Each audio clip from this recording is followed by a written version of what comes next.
Hello అండి, please subscribe and hype this video.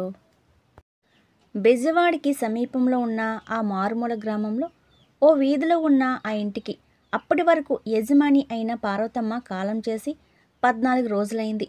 ఆ రోజుల్లో ఆమె భర్త గంగాధరం ఉపాధ్యాయుడిగా ఆ ఊరు వచ్చి ఇల్లు కట్టుకుని స్థిరపడ్డాడు. వాళ్ళకిద్దరు పిల్లలు.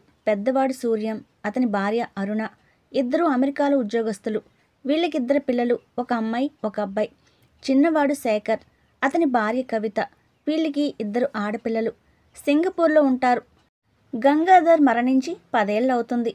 కొడుకులు తమ దగ్గరికి రమ్మని పార్వతమ్మని బలవంతం పెట్టినా ఉన్న ఊళ్ళోనే సొంత ఇంట్లో ఒంటరిగా ఉంటుంది.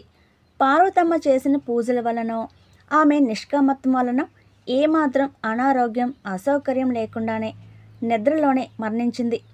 అదే ఊళ్ళో ఉన్న దూరపు బంధువు భాస్కరం పార్వతమ్మ పార్థివ దేహాన్ని ఆమె కొడుకులు వచ్చేదాకా భద్రపరిచాడు. కొడుకులిద్దరూ 3వ రోజు సాయంత్రానికి భార్యలతో వచ్చారు. 13 రోజులు తల్లి కర్మకాండలు శ్రద్ధగా చేశారు. బంధువులు ఆ రోజు సాయంత్రం వెళ్ళిపోయారు. 14వ రోజు మధ్యాహ్నం హాల్లో టీవీలో క్రికెట్ చూస్తున్నాడు శేఖర్. అతని భార్య కవిత వచ్చి ముఖ్యమైన పనులన్నీ వదిలేసి ఇప్పుడు మ్యాచ్ చూడటం అవసరమా అంటూ భర్త చేతిలో ఉన్న రిమోట్ తీసుకుని టీవీ ఆఫ్ చేసింది. ఏంటి కవిత, ఇప్పుడు నేనేం చేయాలి అన్నాడు చిరాగ్గా. అలా అంటారేంటండి? ఇల్లు విషయం, బంగారం సంగతి బావగారితో మాట్లాడి తేల్చండి. అసలే రాజధాని ప్రక్కన ప్రాంతం మనది. ధరలు బాగా పెరిగాయట. మనకిద్దరు ఆడపిల్లలే. చీటికి మాటికి రావటానికి వీలు పడని ఉద్యోగం మీది. కాబట్టి ఈ విషయాలు ఇప్పుడు తేల్చుకుని వెళ్ళటమే సరైన పని. లేవండి అనేసి లోపలికి వెళ్ళింది. అన్నయ్య ఏనాడు ఈ విషయాలు ప్రస్తావించలేదు. ఇప్పుడు తను తొందరపడి అడగటం బాగుంటుందా ఆలోచిస్తూ బయటికి నడిచాడు శేఖర్. బజార్లో భాస్కరం బాబాయ్ కనిపించాడు. బాబాయ్, ఏంటిలా వచ్చావు పలకరించాడు శేఖర్. చిన్న పని మీద వచ్చానురా. మొత్తానికి అన్నదమ్ములిద్దరూ కలిసి సఖ్యతగా మాట తేడా లేకుండా మీ అమ్మ కార్యక్రమాలన్నీ శ్రద్ధగా ముగించారు. చాలా సంతోషంగా ఉంది. ఎన్నాళ్ళు ఉంటారు ఇక్కడ? నేను 10 రోజుల్లో వెళ్తాను. అన్నయ్య ఈ నెలంతా ఉంటాడు. ఇల్లు ఎవరికైనా అద్దెకిస్తారా? ఆ విషయమేమి నీతో మాట్లాడదామని. అయితే బజార్లో ఎందుకు, మా ఇంటికి వెళ్దాం పదా అన్నాడు. భాస్కరం మాట మీద వాళ్ళ ఇంటికి వెళ్ళాడు శేఖర్. భాస్కరం భార్య తులసి వచ్చి శేఖర్ని పలకరించింది. 2 నిమిషాల మౌనం తర్వాత, చెప్పు, ఇల్లు బంగారం గురించేనా? మీ అన్నయ్య ఏమంటున్నాడు అడిగాడు భాస్కరం. ఇంకా ఈ విషయాలు అన్నయ్యతో మాట్లాడలేదు బాబాయ్. అడిగితే ఏమనుకుంటాడోనని అన్నాడు శేఖర్. ఇందులో అనుకునేందుకు ఏముంది? పిత్రార్జితం. ఇద్దరికీ సమాన హక్కు ఉంటుంది. అసలు నీ ఉద్దేశం ఏంటి? అన్నయ్య అమెరికాలో సెటిల్ అయ్యాడు. వదిన కూడా ఉద్యోగం చేస్తుంది. నాకిద్దరు ఆడపిల్లలు, ఒక్కడి సంపాదన. అందుకని ఇల్లు బంగారం పంచుకుంటే బాగుంటుందని అనుకుంటున్నా. సిటీకి సమీపంలోనే ఉంది కదా, రేట్లు కూడా బాగానే ఉన్నాయని విన్నాను. అది నిజమే, కానీ ముందు అన్నయ్యతో ఒకసారి మాట్లాడు. అది నీ సమక్షంలో అయితే బాగుంటుందని. మధ్యలో నేనెందుకురా? మీ ఇద్దరూ నాకు కావాల్సిన వాళ్ళే. ఒకవేళ నేను చెప్పింది మీలో ఎవరికి నచ్చకపోయినా నాకు ఇబ్బందిగా ఉంటుంది అన్నాడు భాస్కరం. అలా జరగదులే బాబాయ్. అయితే ఇవాళే మీ అన్నయ్యకి సంగతి చెప్పి ఏమన్నది నాతో చెప్పు. దాన్ని బట్టి నేను వస్తాను. అంతలో తులసి కాఫీ తెచ్చింది. కాఫీ తాగి లేచి బయలుదేరుతూ, సరే బాబాయ్, నేను తర్వాత ఫోన్ చేస్తాను అని బయటకొచ్చాడు శేఖర్. ఆ రోజు రాత్రి అన్నయ్యతో మాట్లాడదాం అనుకున్నాడు. కానీ రాత్రి భోజనాలయ్యాక బాల్యపు సంగతులు, తల్లిదండ్రుల ముచ్చట్లు సూర్యం చెబుతుంటే తాను చెబుదామనుకున్న అసలు విషయాన్ని మర్చిపోయి శేఖర్ కూడా జ్ఞాపకాలను పంచుకున్నాడు. వేకువజాము 3 గంటలు. పెంపుడు కుక్క అరుపులకి సూర్యానికి మెలకువ వచ్చింది. తలుపు తీసి వసారాలోనికి వచ్చి బల్ల మీద కూర్చున్నాడు ఏదో ఆలోచిస్తూ. ఓ గంట తర్వాత శేఖర్ లేచాడు. వసారాలో సూర్యాన్ని చూసి, లేచి చాలాసేపు అయిందా అన్నయ్య అన్నాడు ఆవలిస్తూ. అవునరా, నిద్ర పట్టడం లేదు అని. 4 దాటింది, అలా కాలు వరకు వెళ్దామా అన్నాడు సూర్యం. అన్నతో ఇల్లు బంగారం గురించి మాట్లాడడానికి ఇదే మంచి సమయం అనుకున్నాడు శేఖర్. ఇద్దరు నడుస్తూ పులిమేలలో ఉన్న కాలు ఒడ్డుకి వచ్చారు. గుర్తుందా నీకు? నాన్న మనిద్దరిని సైకిల్ మీద తీసుకువచ్చి ఇక్కడే ఈత నేర్పించాడు అన్నాడు సూర్యం. ఎందుకు లేదు, నాకు ఈతంటే ఉన్న భయాన్ని పోగొట్టడానికి రోజు తీసుకొచ్చేవాడు. చాలా సంవత్సరాల తర్వాత అన్నదమ్ములిద్దరు బాల్యాన్ని గుర్తు చేసుకుంటూ కాసేపు కాలువ ఒడ్డున నడిచారు. పారుతున్న నీళ్ళల్లో దిగి ఈత కొట్టారు. సూర్యోదయం మొదలయ్యే ఛాయలు కనిపించడంతో ఇద్దరు ఇంటికి బయలుదేరారు. దారిలో అన్నయ్య నువ్వేమీ అనుకోనంటే అని తన మనసులో అనుకుంటున్న సంగతి చెప్పాడు. దాంతోపాటే క్రితం రోజు భాస్కరం బాబాయ్ వాళ్ళ ఇంటికి వెళ్ళిన సంగతి వివరించాడు. సూర్య మౌనంగా విని సరే రమ్మను అన్నాడు. ఆ రోజు మధ్యాహ్నం భోజనాలయ్యాక భాస్కరం వచ్చాడు. కాసేపు పిచ్చాపాటి అయ్యాక భాస్కరం అసలు సంభాషణ మొదలు పెడుతూ ఎన్నాళ్ళుంటారా అన్నాడు. నేను ఈ నెలాఖరు వరకు ఉంటాను బాబాయ్. తమ్ముడు 10 రోజుల్లో వెళ్తాడు. మరైతే ఇంటిని ఏం చేద్దాం అనుకుంటున్నారు? ఎవరికైనా అద్దెకిస్తారా? ఇంకా ఏమీ అనుకోలేదు. అమ్మితే మంచి రేటు వస్తుందని పొద్దున తమ్ముడు చెప్పాడు. మరి నువ్వేమంటావు? అదే నిన్ను అడుగుతున్నాను. నీ అభిప్రాయం చెప్పు బాబాయ్ అన్నాడు సూర్య. మీ శ్రేయోభిలాషిగా చెప్తున్నాను. మనది అనేది ఒకటి ఉంటేనే ఎప్పుడైనా పుట్టి పెరిగిన ఊరు, మనవాళ్ళు అనే ఆప్యాయతలు రాకపోకలు ఉంటాయి. కాదు అమ్మేసుకుంటాం అంటే మీ ఇష్టం. ఊరంటే మీ అమ్మా నాన్నలు ఒక్కళ్ళే కాదురా, చిన్నప్పటి నుంచి మీకు తెలిసిన వాళ్ళు, కలిసి పెరిగిన వాళ్ళు, కలిసి చదువుకున్న వాళ్ళు, బంధువులు అంతా మీ వాళ్ళే అన్నాడు భాస్కరం. దీర్ఘశ్వాస తర్వాత బాబాయ్ రేపు సర్వేయర్ని బంగారము వెండి తూకం వేయటానికి కంసాలిని పంపించు అన్నాడు సూర్యం. ఆ మాటతో భాస్కరానికి కానీ అక్కడే ఉన్న శేఖర్కి కానీ ఆపై మాట్లాడడానికి అవకాశం కలగలేదు. సాయంత్రం ఇంటి ముందు అరుగు మీద కూర్చొని కృష్ణతో మాట్లాడుతున్నాడు సూర్యం. లోపల శేఖర్తో మంచి పని చేశారు. ఏదీ తేల్చుకోకుండా ముసుగులో గుద్దులాట ఎందుకు, ఇదే మంచిది అంది కవిత. అన్నయ్య ఏమైనా అనుకుంటున్నాడో ఏమో. ఇన్నేళ్ల బట్టి లేని పంపకాలు ఇప్పుడు ఎందుకంటే నువ్వు వినవు.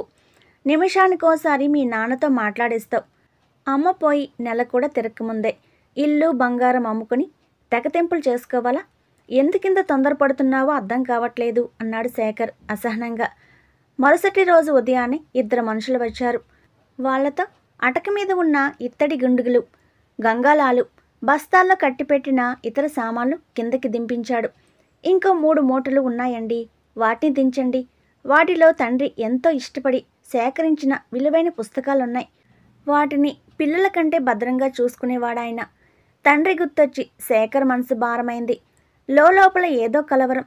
శేఖర్ రారా, వీటన్నింటికి లిస్టు రాద్దాం అంటూ సూర్యం పిలిచేసరికి తప్పు చేశానన్న న్యూనతతో సతమతమవుతున్న శేఖర్ మౌనంగా వచ్చి కూర్చున్నాడు.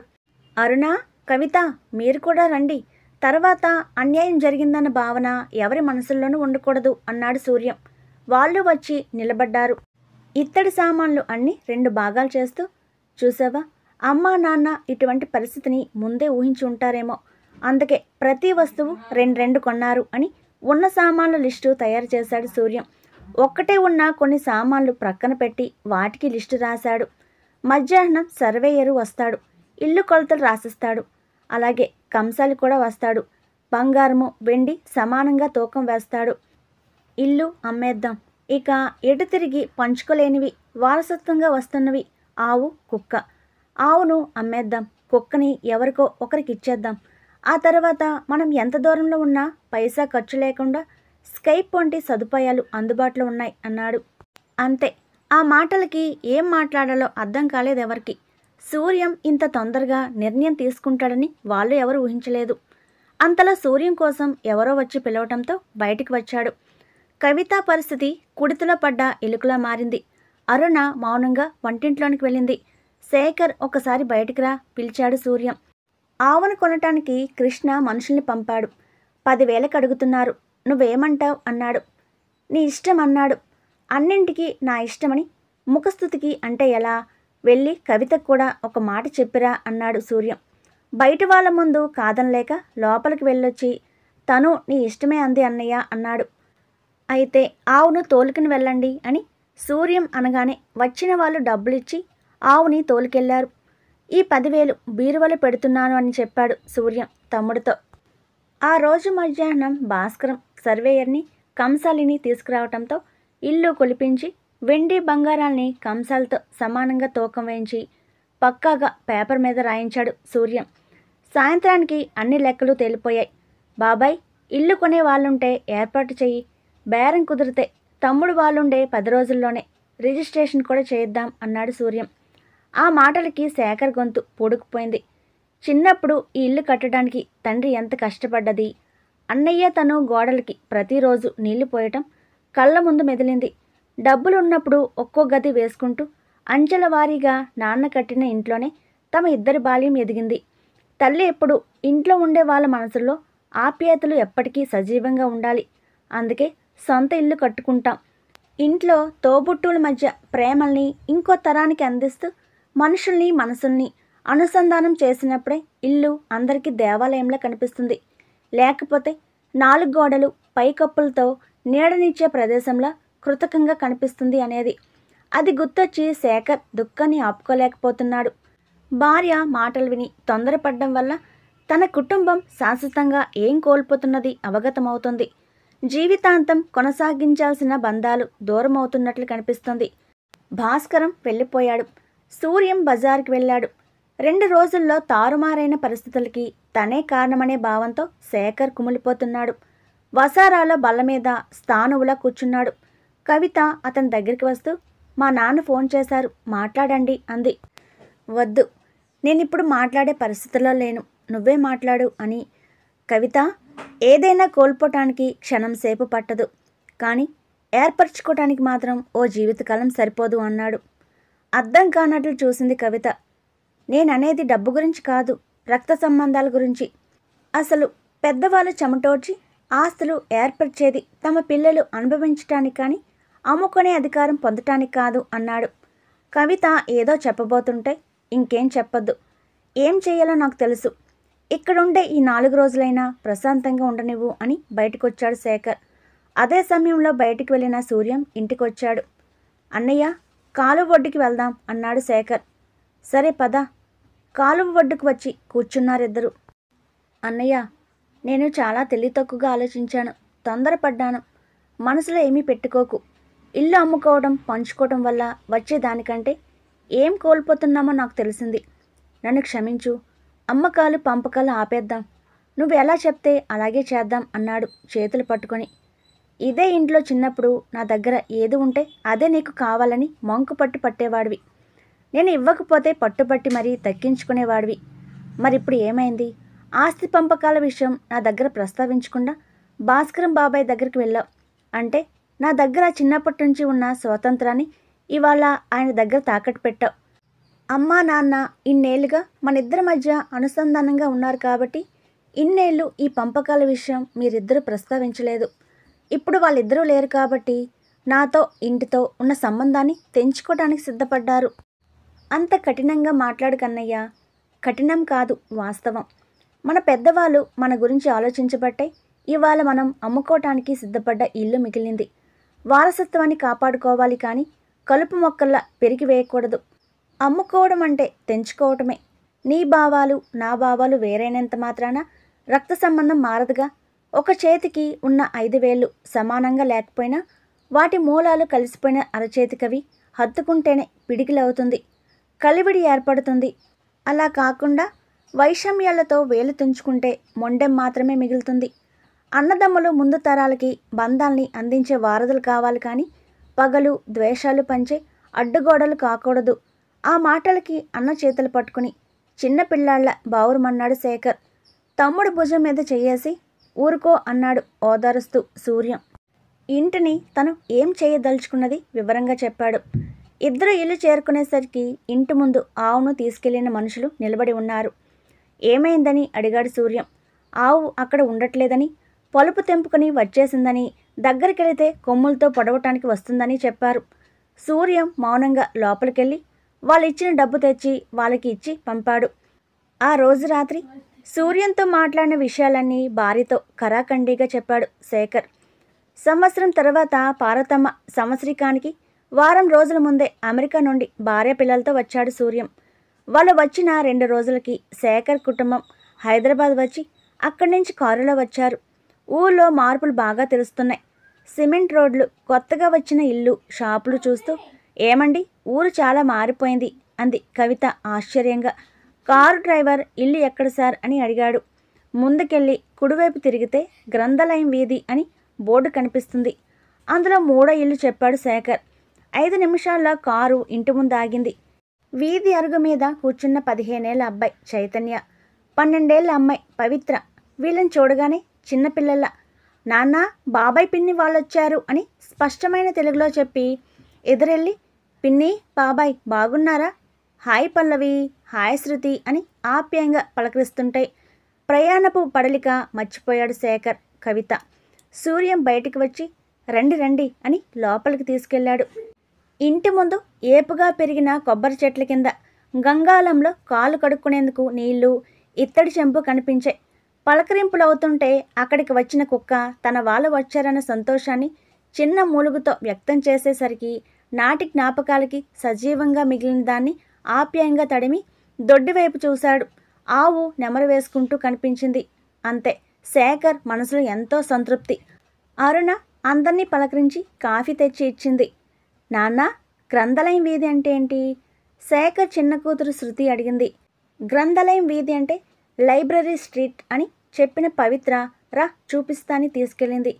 కవిత ఇంట్లోనికి వచ్చిన కొత్త ఫర్నిచర్, పెద్ద ఫ్రిడ్జ్, 2 గదుల్లో ఏసీలు, ఇంటి చుట్టూ ప్రహరీ గోడ చూసి ఇప్పుడు ఇల్లు చాలా బాగుందక్క అంది.